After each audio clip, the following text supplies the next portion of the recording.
나는 대한민국 예비역병장이다.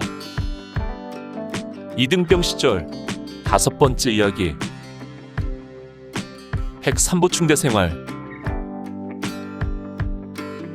1981년 1월 17일 토요일. 공부 시가 채 안 된 시간. 우리는 춘천 103보충대에 도착하였습니다. 넓은 연병장을 중심으로 삼면이 막사와 기타 건물들이 늘어서 있고 연병장 저편은 높은 담으로 둘려 있었습니다.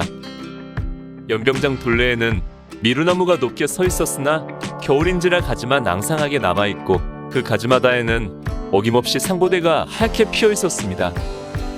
막사의 뒤편으로는 헬기가 있는 항공대였습니다.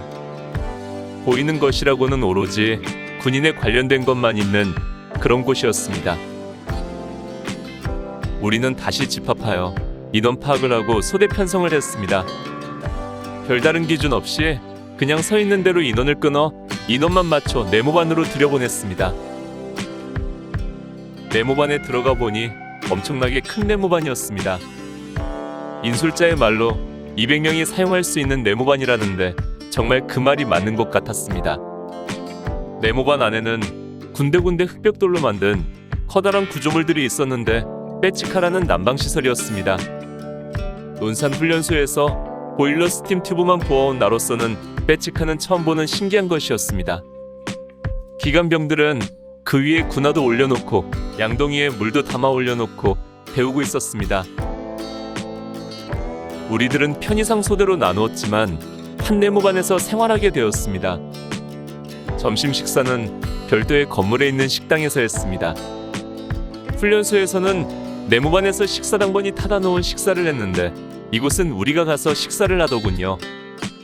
식당 앞에는 식기를 닦을 세척장이 있었는데 바닥은 온통 빙판이었습니다. 겨우 나오는 차가운 물에 맨손으로 식기를 닦으려니 손끝이 아리도록 아팠습니다. 그때서야 우리는 연무대 훈련소가 얼마나 따뜻하고 조건이 좋은 곳인지 알 수 있었습니다. 오후에는 네모반과 부대의 연병장 등을 청소하고는 그 이후부터 자유시간이었습니다. 우리가 기거하는 네모반 옆으로는 통로를 중심으로 창고와 사무실, 그리고 화장실 등이 있었습니다. 내가 화장실을 다녀오려고 통로를 지나는데 마침 창고 문이 열려 있어서 들여다보았습니다. 그곳에는 많은 물건들이 쌓여 있었는데 자세히 보니까 모두가 신병들이 입대할 때 가지고 들어온 물건들이었습니다. 치약, 비누, 칫솔 등에서부터 노트, 편지지 등에 이르기까지 갖가지 물건들이 어떤 것은 세면백에 담긴 채로 또는 그냥 쌓여 있었습니다. 그때서야 내가 입대할 때 가지고 갔다가 빼앗긴 물건들이 어떻게 처리되고 있는지 알 수 있었습니다. 이곳 기관병들은 이것을 빼앗아 창고에 두고 자기들은 마음대로 사제 물건을 사용하고 있었던 것입니다. 토요일 저녁 때가 되자 우리를 통제하던 기관병들이 최소 인원만 남고는 어디론가 갔습니다. 나중에 보니까 그들도 역시 그 창고에 있던 민간인 옷들로 갈아입고 외출 나가는 것이었습니다. 청바지에 자켓을 걸치고 모자를 눌러 쓴 모습이 영락없이 당시 좀 껄렁거리는 젊은 청년들 모습 그대로였습니다. 그들은 그런 모습으로 춘천 시내에 나가 다방에도 가고 술집에도 갔다가 돌아온다는 것이었습니다. 1월 18일은 일요일이었습니다. 아침 식사 후에 식기세척대 주변에 얼음을 깨는 사역을 하고 네모반에 있는데 기관병 한 명이 오더니 기독교 신자 집합을 외쳤습니다. 아, 여기서도 교회에 가는가 보다 생각하고 나갔더니 나를 포함해 10여 명이 집합을 하더군요. 아무리 부대 내를 둘러봐도 교회가 없어서 어디 밖으로 나가나 생각했더니 그게 아니라 어느 작은 네모반에서 예배를 드리는 것이었습니다. 목사님도 없고 다만 병장 계급장의 기관병 하나가 예배를 인도했습니다.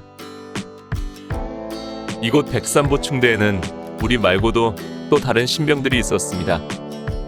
그들도 모두 우리처럼 군복을 입고 이등병 계급장을 달고 있어서 처음에는 우리와 같이 훈련을 마치고 온 병력인 줄 알았는데 알고 보니 그들은 이제 막 입대한 장정들이었습니다. 즉, 각 사단 신병 교육대로 분산 투입되어야 할 사람들이었지요. 논산훈련소에서는 훈련을 다 마치고 난 뒤에 계급장을 달 수 있었는데 이곳에서는 입대하자마자 바로 계급장과 명찰을 지급해준다고 하더군요.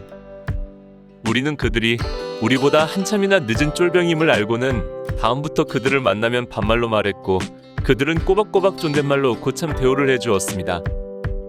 정말 우스운 병아리 신병이었지만 이미 우리도 군대의 위계 질서에 대해 몸소 체험하고 있는 것입니다. 1월 19일 군대라면 어디 가든지 빠지지 않는 신고식. 이곳 백삼보충대 대대장 신고식을 했습니다. 그리고 중대장 정신교육과 군인 복무교육을 교육하고 밤에는 제1야전군의 이모저모에 대해 교육을 받았습니다. 이제 내일이면 다시 분류하여 제1군 예하의 각 부대로 자대 배치된다고 하더군요. 과연 나의 종착지는 어디가 될 것인가? 오늘 추억여행에 함께 해주셔서 감사합니다. 다음 이야기를 기대해 주시고 구독과 좋아요 부탁드립니다. 강백